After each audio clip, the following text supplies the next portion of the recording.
Welcome to my Career Book Club, where we explore real strategies for thriving in your career. My name is Julie Cullen, and in this podcast I get to indulge in two of my favourite pastimes. The first is reading books, and the second is sharing what I've learned. Each week I provide key learning points from some of my favourite career and personal development books and share them in the context of real, lived experiences combined with practical coaching tips to help you apply what you've learned. A couple of things before we get into today's episode. Firstly, I'd like to thank you for tuning in to the podcast every week. It means the world to me as you're helping me to achieve a dream of mine, so thank you for that. And secondly, if you enjoy these episodes, please hit the subscribe button and follow us on whichever app you're currently listening. It helps to build the visibility of this podcast on the platforms. I also invite you to get in touch with me if there are any books that you would like to hear featured on this podcast. I love a good recommendation, so just comment below or DM me on LinkedIn with your recommended reading so that I can deliver the content that you want to listen to. Thank you, and now into today's episode.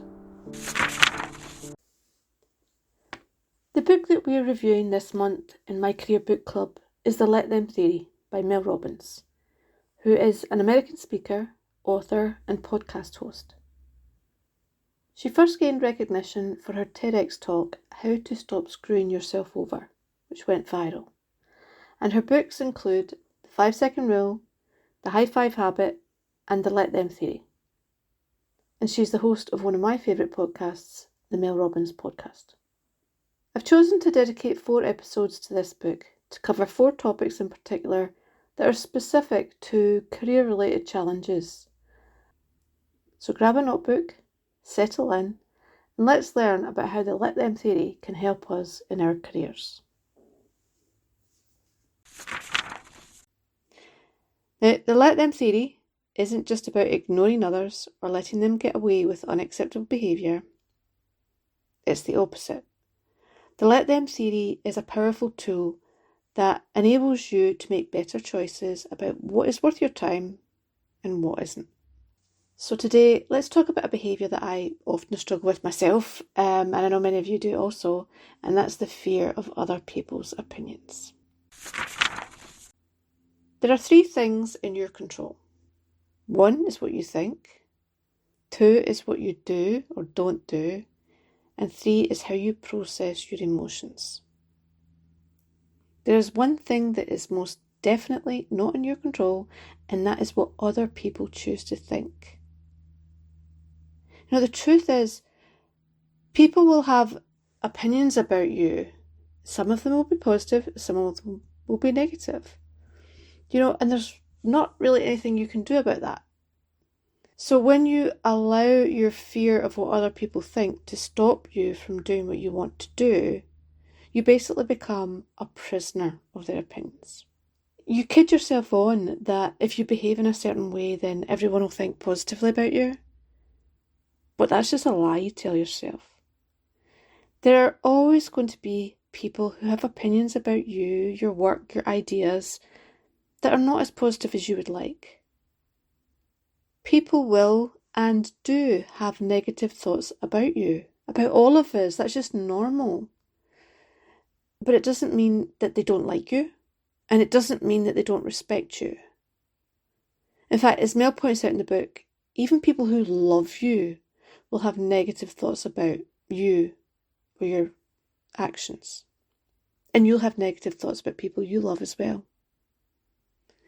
So for any of my women listeners out there, do any of you love your husband with all your heart, but find it so embarrassing when he insists on doing the daddy dancing after a few beers? And you watch his friends and family tease him and laugh, and you privately wish he was a little less embarrassing. But you never tell him, because you love him. All of you, male, female, old, young, will have people in your life that you love dearly, but there's some things that you wish they wouldn't do or would do that you're critical of. I'm going to leave that with you for a moment. Because here's the simple truth. No matter what you say or do, other people will have an opinion about it. And while you would love to believe that their opinion will only be positive, you often worry like crazy that it might not be. And it's that worry that's the thing that we need to deal with. I get this one. This is a fear that has plagued me for most of my life. In school, at university, in work, in my personal life, in my business, doing this podcast. And try as hard as I like, I find it very difficult to let go of the fear. So I wondered, could Mel's let them theory really help? And what Mel highlights in the book is that people will have negative opinions about you, as I said. It's just human nature. There's nothing you can do to change that fact. The bigger concern is when you allow the fear of what other people think stop you from doing what you want to do. And I'm lucky, I realised as I read the book, because I tend not to let the fear stop me. Otherwise, you wouldn't be listening to this podcast. Seriously, you would not believe how much I feared and fretted about putting this podcast out. But I did. So I've chosen to not let their opinions stop me from doing what I wanted to do. So what about you? Do you let the fear of other people's opinions stop you in your track? Some clues that you could be doing that could be around procrastination, self-doubt, perfectionism, overthinking things. These are all indicators that you're potentially letting your fear of other people's opinions stop you in your tracks. If any of this resonates with you, this could be an indication that you're allowing other people's opinions to impact on your choices, on your decisions. And in the book, Mel talks about how we journey through life like navigating a map, how you have decision points to make, points where you need to take one path or another. It's like turning left or right. The question is, do you choose the direction you want to take, or is your choice based on what you believe other people will think? How does that make you feel? How good would it feel to give yourself permission to live the life you want rather than the one you think everybody else thinks you should? What would you choose to do right now if you weren't worried about being judged? And I'll share a personal story with you on that very soon. But what I wanted to highlight from the book was there was a few questions posted that would be quite useful, I think, for you to start thinking about when this affects your life and how this could be a problem for you. So start thinking about your answers to these questions. What is something you're afraid to admit that you actually want? What belief or opinion do you have that you fear speaking up about? What are you too scared to try in case you make a fool of yourself? What do you wish would happen at work but are too afraid to ask? What conversations do you avoid? I want you to think about these and those fears that you have and how that's impacting you personally and professionally. What impact is that having on your career? So I said I would share a story myself of something that popped to my mind when I was going through those questions. And it was a few years ago now, but there was a point in my career when I needed to make a decision of which path I wanted to take. Path A was the obvious one. It was a sort of natural next step in building on the skills and experience I had already acquired. Path B was to go totally off course and take my career in a whole new direction. It was a dilemma for me. It really was. And I pondered for quite a long time about what to do. Plan A made sense. Plan B was a passion. Plan A I discussed with mentors and colleagues. It was a path that made sense, as I mentioned, and would involve some of the steps that I'd already started on, but it also would involve some steps that I wasn't too keen on. But I kind of figured that the discomfort would be acceptable in order to get me to the final destination. Okay, because that's the same when you take on any new challenge, that sometimes it can be a little bit difficult. And I wasn't afraid to take on the challenge. I wasn't afraid to learn. That's something I always embrace, is trying new things, new skills, new experiences. So Plan A made sense. Plan A had a lot of backing from the people I spoke with. Plan B, I discussed with nobody. I was too afraid of what other people would think. It felt like I'd be throwing away decades of experience, of all the work that I put into my career, all the skills and experiences I had accumulated, letting them all go to go off down this other path. And I worried what other people would think. At that point, I certainly did not do the whole let them, let me. At that point in my career, I really didn't. I just let them influence my decision. Let my fear of what other people think influence my decision. And so I ended up spending the next 2 years of my career in a job that I didn't enjoy. And if I'm honest, it was a job that I wasn't particularly good at. I felt unfulfilled. I felt unhappy. I lost my focus. I lost my sense of direction. I no longer enjoyed my career. It really was the wrong path for me.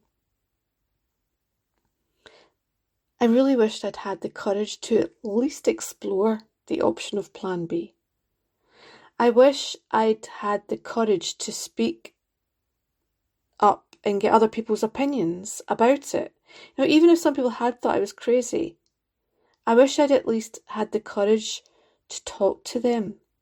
You never know. I could have found people who actually were very supportive, who could have guided me on what I needed to do to make that change. So, what about you? When you were listening to that story, was there something that you thought about that you avoid for fear of what other people think? What is it you think they'll say that has got you so worried? Because remember, it's only your fear of what you think they might say. You actually don't know what they're going to say. Why are you choosing to give more weight and importance to their opinions rather than your own wants, dreams, and desires? What about your daily tasks? Do you stay silent for fear of what other people will think if you speak up at that meeting? Every time you do this, you're basically censoring yourself and allowing yourself to become invisible. We spoke about the importance of being visible in episode 1 of this podcast. And you will struggle to raise your profile if the fear of what other people think is keeping you stuck in silence. It's a frustrating loop.